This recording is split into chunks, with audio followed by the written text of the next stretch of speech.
Poštovane dame i gospodo, dobrodošli na tribinu u organizaciji Istarskog ogranka Društva hrvatskih književnika i Društva hrvatskih književnika Središnjice Zagreb. Nalazimo se u Puli gdje je maločas dodijeljena ugledna nagrada Zvane Črnja Božici Jelušić za sjajnu knjigu Kajogledi v nebogledi u izdanju DHK Podravsko-prigorski ogranak. To je ta knjiga. Božice, iskreno vam čestitam na ovoj nagradi.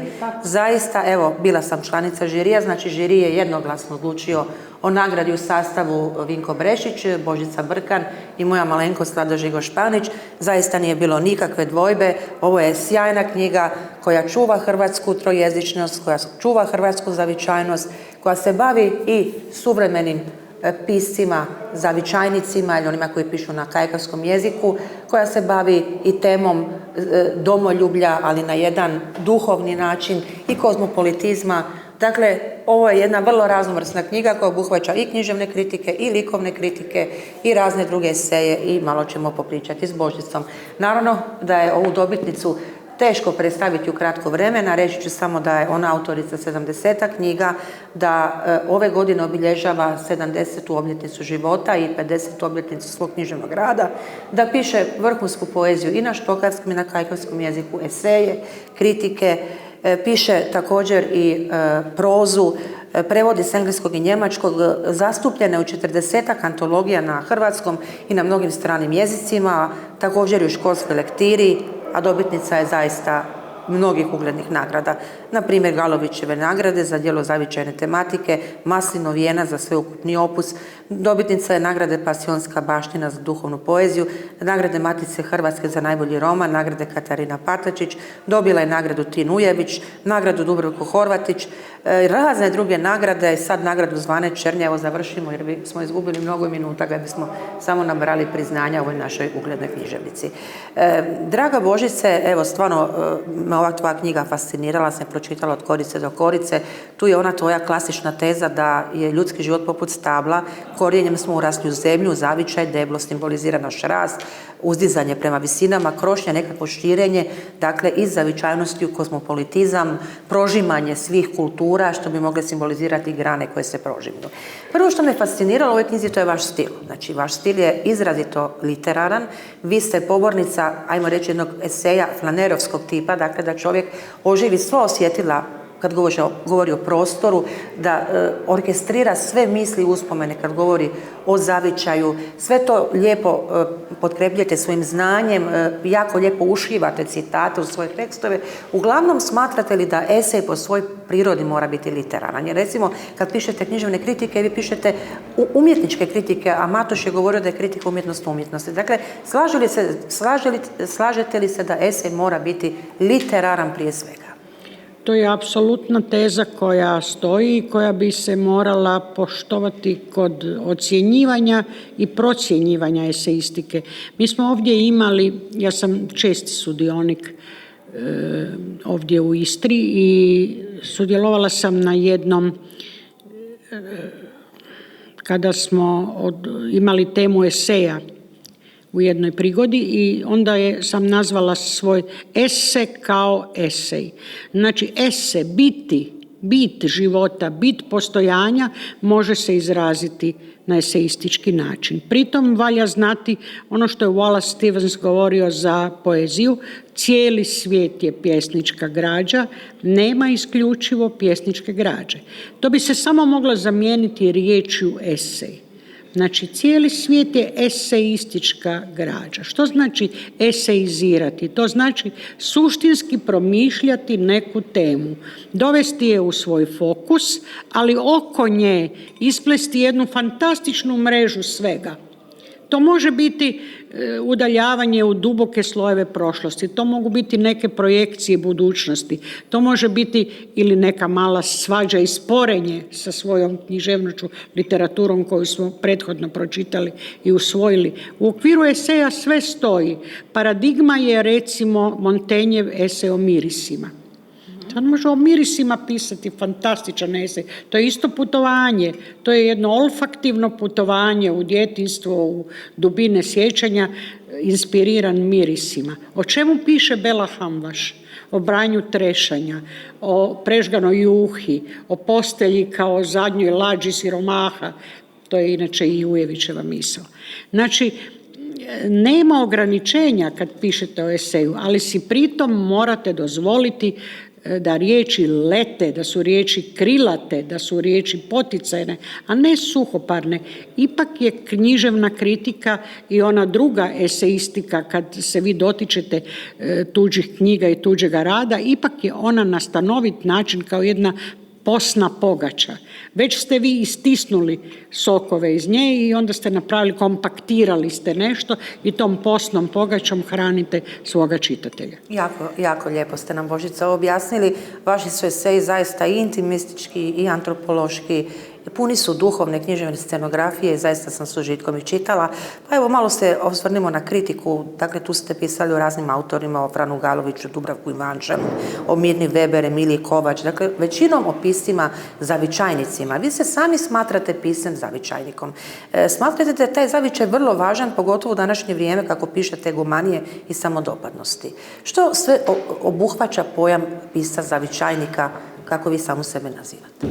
Ja sam o tome mnogo razgovarala. Neki od tih ljudi su zastupljeni u ovoj knjizi, recimo sa Ivanom Lackovićem Kroatom, recimo sa Ivanom Golubom.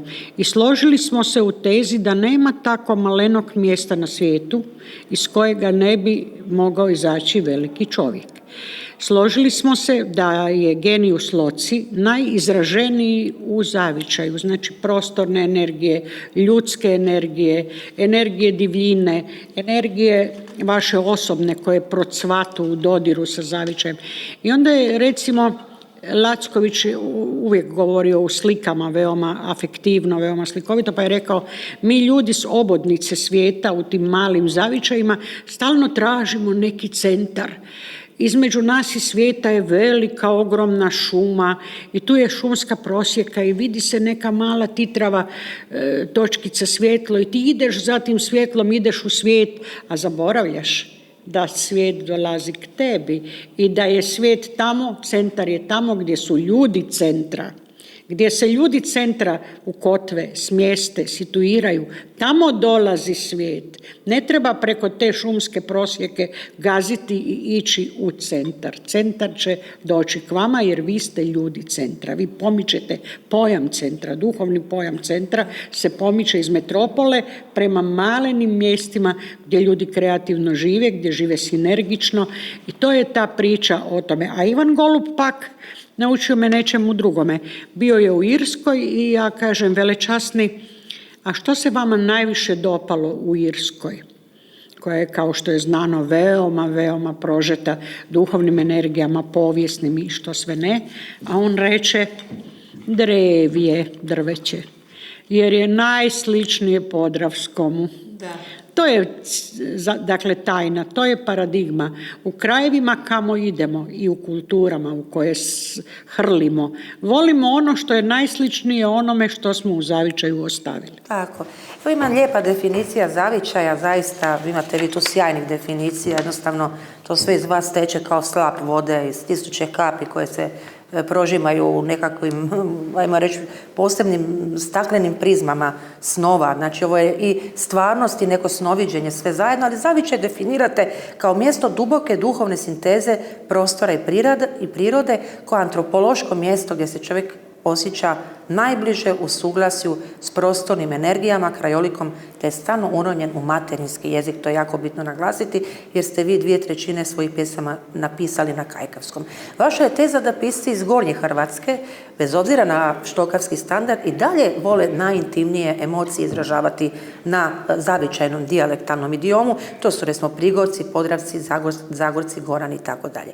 Je li, Božice, kajkavski jezik po vama, koji vi jako volite, vi ste ga opisali u mnogim knjigama, je li on dovoljno ukomponiran u matičnu književnost, odnosno jesu li pisci na kajkavskom kao i na čakavskom dovoljno utkani u tu jednu tapiseriju hrvatske književnosti? Nažalost nisu, ali su djelomice dobrim dijelom i sami krivi.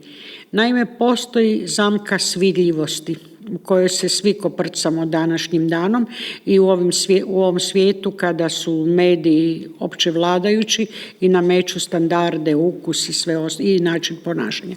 U želji za svidljivošću mnogi kajkavski pisci i kajkavski govornici izdaju zapravo tu riječotvornu narav kajkavskog jezika, izdaju tu drevnu zalihu koja od gazofilacijuma na ovamo postoji i idu u jeftinoću, u neke jeftine rime, u neke festivalske kompromise da bi se svidjeli. I što se dešava? Mi imamo mnogo presličnih pjesama, sličnih jedni na druge, koje sliče reciklaži, ili ljudi gledaju što je prošle godine pobijedilo na festivalu, pa takvu pjesmu napišu sa onom kalkulacijom, to će proći i ove, i to zaista prolazi. To zaista prolazi. Znači, princip svidljivosti je sve to tu i tamo, ne uvijek, sve na jednu vinsko, veseljačko, prpošnu paradigmu da se treba uvijek biti u kleti, veseliti, haj. Ne radi se o tome. To je esencijalno jezik tegobe, muke, kao što je u baladama Petrice Kerempuha, pa onda bunta, pa onda to je jezik beskrajnih, dubokih mogućnosti na kome su, dakle, kroz tih 300 godina i više, ljudi izražavali sve svoje tegobe, tjeskobe i sve svoje ushite, gdje su ikarski uzlijetali. Pa pogledajte kajkavsku književnost 17. stoljeća. Znanstvena djela prevedena na kajkavski, od filozofije grčke do veterine, do nešto nevjerojatno. Pogledajte, ne znam, Lalande koji o porodništvu piše i neko ko tamo piše, velim, najdublje filozofske stvari, ili taj veličanstveni već spomenuti gazofilacijum, riznica kajkavskog govora, koji je u ono vrijeme bio, dakle, primjeren latinskom. Fundus latinskih riječi je bio sravnjen sa postojećim kajkavskim riječima. I na kraju, poljski jezik i tadašnji hrvatski, to jest kajkavski, jedno su se vrijeme razvijali paralelno. Budući da se poljski jezik ničega nije odrekao, nego je samo unutar toga te jezgre razvijao, uslojavao jezičnu materiju, evo ga gdje je danas jedan vrhunski svjetski jezik, a evo ga gdje je kajkavski. Otišao je u zapečak, postao je ruralni jezik, postao je jezik ruralnih krajeva, znači jedna vrsta dudekovštine, seljačije i svačega se nalijepila na njega u nekim pežorativnim takako značenjima. Onda je došla jedna školovana grupa ljudi koji su pak otišli u drugi ekstrem, a to je da su počeli izmišljati neke jezikolomne riječi, kajkavske, koje se uopće ne daju recitirati, koje se ne daju izgovoriti, koje su do te mjere zakučaste, što bi rekao slamnik, i jedan doktor zakučasti stari, sa malo kose i još manje zuba, jeli? A među njima jedan zvrkast mali, što sve je knjige prozreo od šuba. Što se dešava? Čeka se jedan zvrkast mali koji će sve knjige prozreti od šuba i koji će oživjeti zaista tu istinsku jezgru i taj duh kajkavskog jezika. Hvala Božice. Ova knjiga obuhvaća i vaše sjajne likovne kritike koje su također pisane umjetnički raskošno, fluidno. Znači, ne bavite se samo naivnim slikarstvom sa centrom u Klebinama, nego proučavate i slikare koji su ponikli u širem dravskom i prekodravskom prostoru. Tu su razni autori, sad da ih ja ne nabrajam, uglavnom vi tvrdite da ti fluidni, floristički i drugi dravski prizori jesu među najvećim dometima u hrvatskom slikarstvu.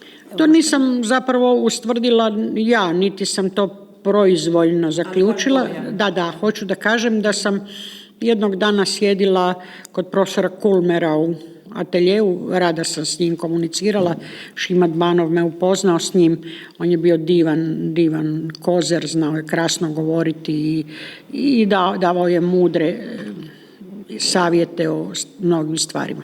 Pa između ostalog sam ga dosta respekta i sa malo straha upitala u jednom momentu šta je sa tim gornjohrvatskim prostorom, sa tim Kovačićem, sa tim Večernajem, te aporije između akademaca i naivaca, dokle će trajati, hoće li ta ljubomora naškoditi jednima i drugima.